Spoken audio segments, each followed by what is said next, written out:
What's your favorite constitutional amendment? One whose appeal is peaking right now is the 22nd, the one Congress passed in 1951 to limit each president to 2 terms.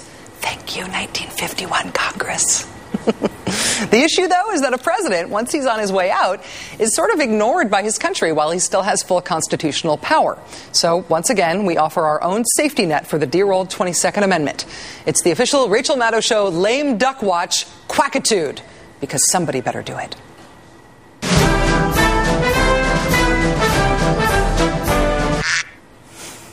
So how's that bailout or economic rescue plan euphemism $700 billion thing going? It was the president's plan, you will recall, when he wasn't a totally lame duck. And it's not going all that well, it seems. The Treasury Department seems to be changing its plans on the bailout. Treasury Secretary Henry Paulson spoke today about the department's plans for the $400 billion that's still left of the bailout. We are examining strategies to support consumer access to credit outside the banking system. But what happened to the large-scale purchases of questionable mortgage-related securities, the original model for the $700 billion financial rescue plan? That plan didn't really happen, or it's not going to happen anymore? And what about the auto industry? Early last month, Congress and President Bush handed the U.S. auto companies $25 billion. But that apparently was not enough. General Motors, the symbol of American manufacturing since the early 1900s, has said that they will run out of cash early next year if the market doesn't improve. One of my producers here yesterday bought GM stock, which sold for more than $30 a share a year ago. He bought it for $3.25. Yeah, and then it was off another 17 cents at the close today. I'm sorry, Kurt. So no GM? We can't really let that happen as a country, can we? So are we going to bail them out again? Are we going to bail them out more? Speaker Nancy Pelosi wants to, saying last night this: emergency assistance is needed in order to prevent the failure of one or more of the major American automobile manufacturers. Now, Secretary Paulson today called autos a, quote, critical industry in this country. Yeah, duh. But basically, he said the bailout wasn't designed to help automakers. So from the administration, which has brought the world well more than its fair share of failed strategies and disastrous operations, we now get a bailout that sort of feels like a corporate horror movie. Was this a good idea after all? Here now is Robert Reich, a member of the Obama Economic Transition Team. He's a professor at the University of California, Berkeley's Goldman School of Public Policy.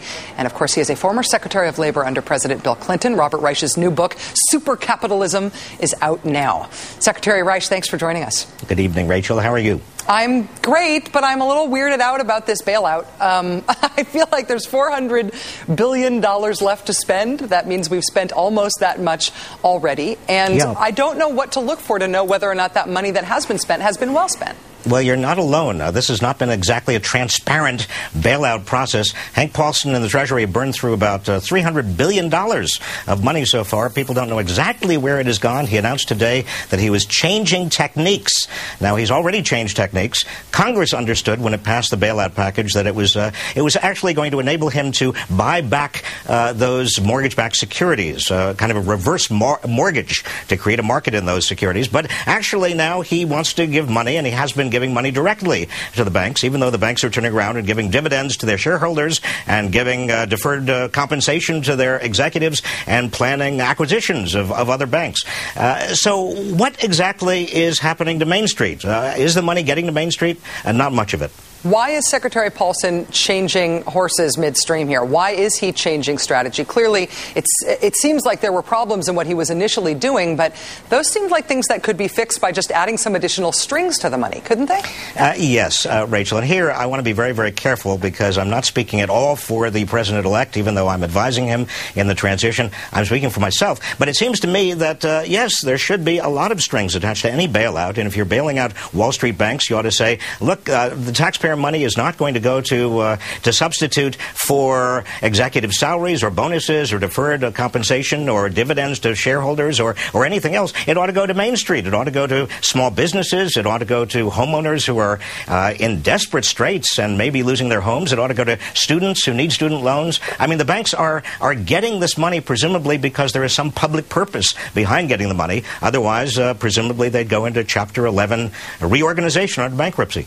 We're hearing now that American Express and the auto industry and other industries are all coming to the government now saying that they would like many billions of dollars, please, to bail them out as well. Should that be seen as a separate issue?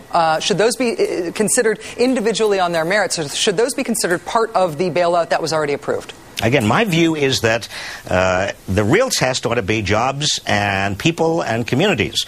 With regard to the big three, an argument can be made, Rachel, that you've got 3 million jobs directly related to automobiles, the automobile industry, and suppliers and dealers, and you got probably 25 million indirectly related. And with all those jobs, there is a real big impact on Main Street. Now, that doesn't mean you just give money to GM and Ford and Chrysler, because they've been going downhill, and that would just be taxpayer money down the drain.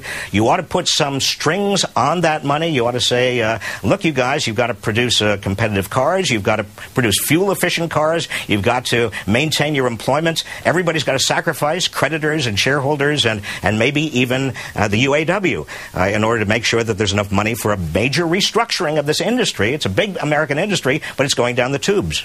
Robert Reich, member of President-elect Obama's economic transition team, a professor at Cal, and a former Secretary of Labor under President Bill Clinton. Thanks for your time tonight, sir. Nice to see you. Thanks, Rachel. Bye-bye.